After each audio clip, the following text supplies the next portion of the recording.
Actress Olivia Munn just announced that she's expecting a baby with boyfriend John Mulaney, but she's also celebrating the release of her new movie, The Gateway. And correspondent Rachel Smith talked with Olivia and her co-stars about the film. I'm your social worker, and you got a daughter who needs to get to school on time. Stop prying into my family.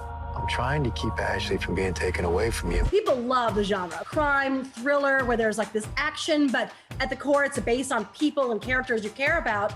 But Shea, I love the approach that we don't see a lot of it coming from a social worker. That was kind of new and fresh. Was that something that attracted you to the role? Yeah, I thought that was a really interesting approach. And then that gave him, he can't take care of himself, Parker. So he chooses to throw everything into that, and then which leads me to Olivia. Why even help these?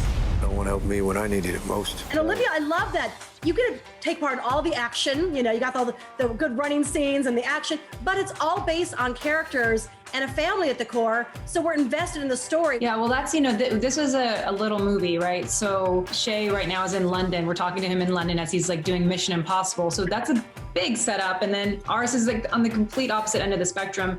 And so for us to do all the action, like everything that you saw in there actually happened. There was no like camera tricks or anything. Like we as actors had to sit together and say, we need this to be emotionally charged. They all have to work for someone. This is like this gritty, drama, but it's kind of told from a new perspective.